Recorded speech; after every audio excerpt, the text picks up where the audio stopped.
Welcome to Chapter 8 of the Conduct and Practices Handbook course.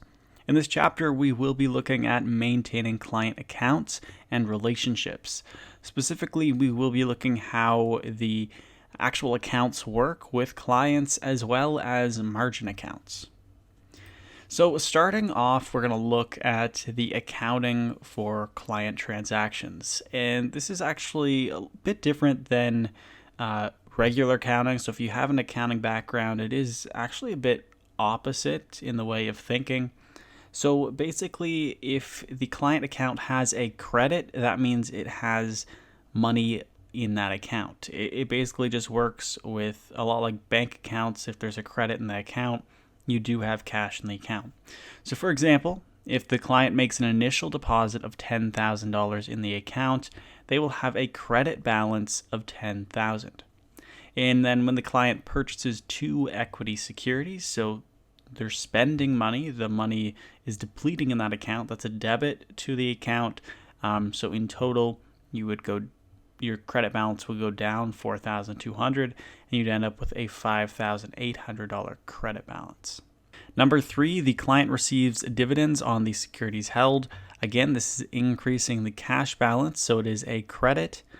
When the client withdraws money from the account, of course, the cash balance is decreasing, so that is a debit. When the client sells a security, your cash balance is increasing, it's a credit, and same as when it receives interest on a credit balance. And the same thing happens when the client would receive interest on a credit balance. So basically, you can think of it as credits increase the balance of the cash balance in the account, and debits decrease that balance. Now, in terms of margin accounts, they are a bit complicated, but they do allow clients to buy and sell securities on a credit and initially pay only part of the full price on the transaction. Now, you can have both a long or short margin account. Long margin accounts allow the client to partially finance the purchase of the securities by borrowing money from the dealer member, whereas short margin accounts allow the clients to sell securities they do not own by arranging with the dealer member to borrow them. So margin accounts require a margin agreement, and a margin agreement is a contract that must be completed and signed by a client and approved by the dealer member in order to open that margin account.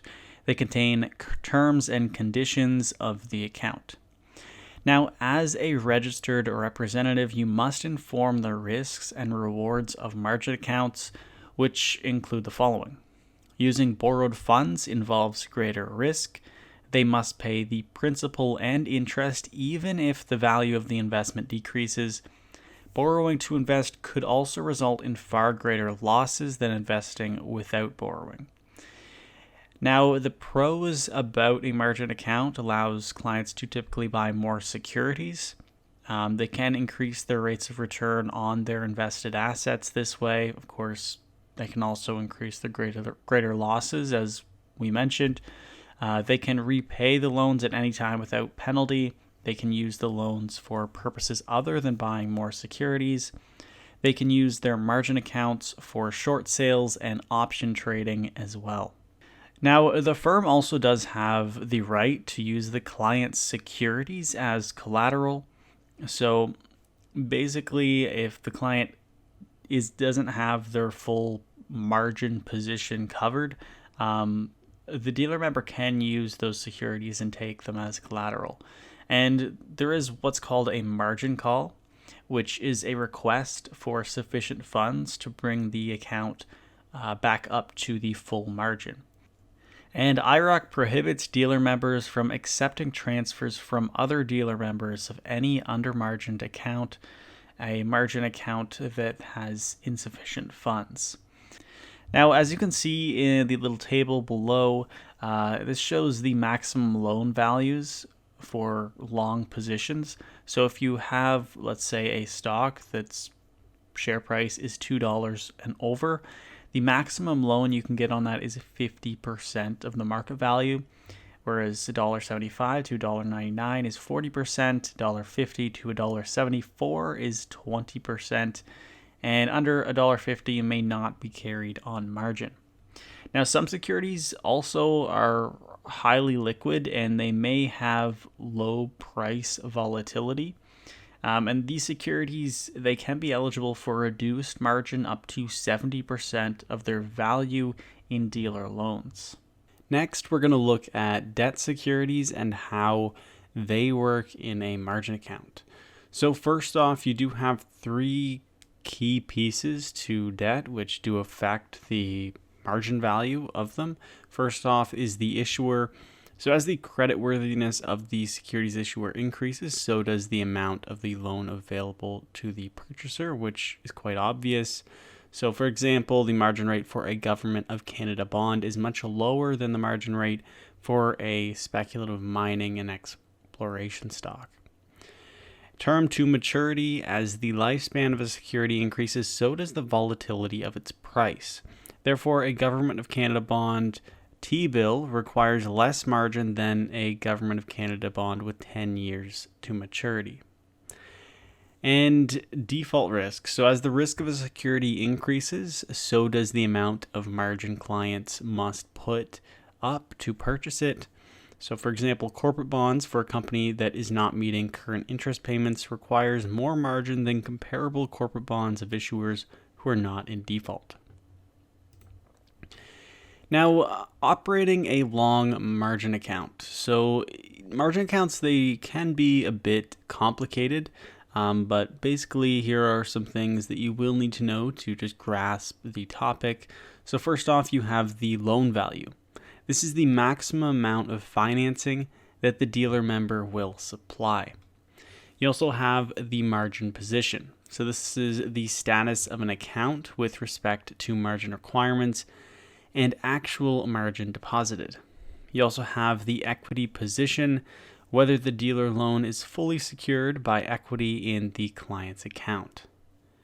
And fully margined basically means that the account's loan value is greater than the amount borrowed. And margin deficiency is when the loan value is less than the amount borrowed.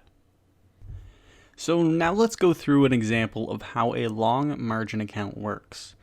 So this account lets you buy securities with borrowed funds. And in the example, the margin account contains 3 securities and a debit balance of $19,000. And if the debit balance were any amount greater than $3,350, the account would then be under-margined and a margin call would occur.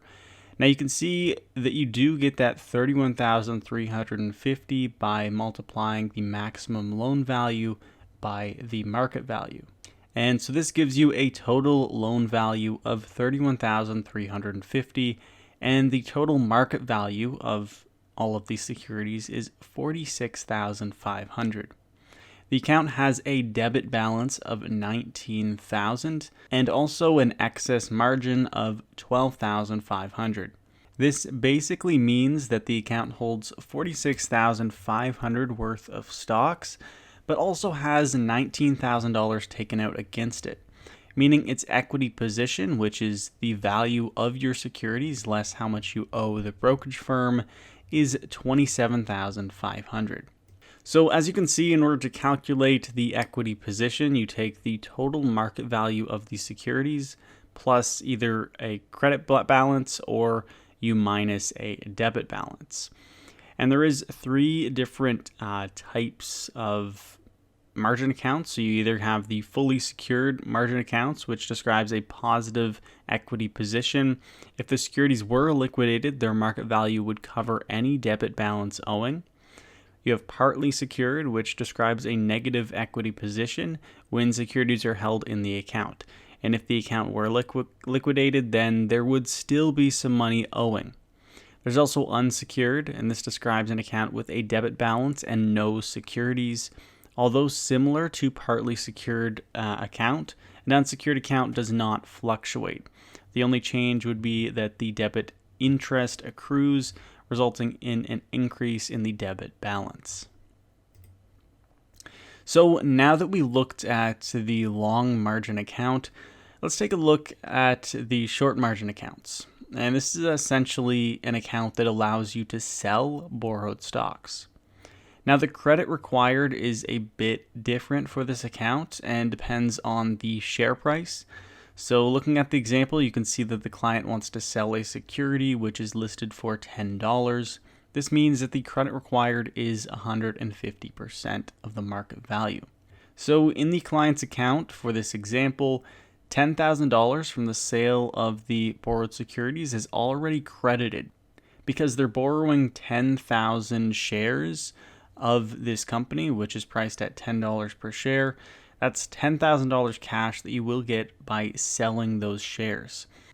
Then the total credit required is $15,000, meaning that the client only needs to provide an additional $5,000 to cover the credit required.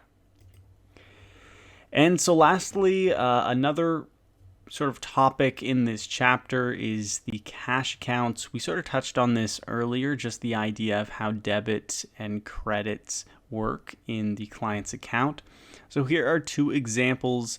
Again, basically a debit is when the cash balance within the account drops. So it can be when you purchase something, it can be commission, it can also be any interest payments or things like that. So in this example, you can see that the client purchases a stock.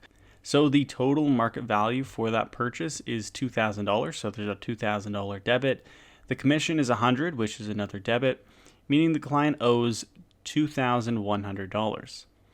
Now, say the client sells that share then a week later, but has not paid for the shares, then the proceeds of sale would be $2,275 if the share price increased a bit.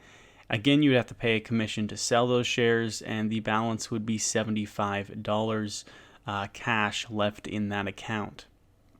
Now, consider the same scenario with the shares declining in price. So again, the client owes $2,100, which is a debit balance.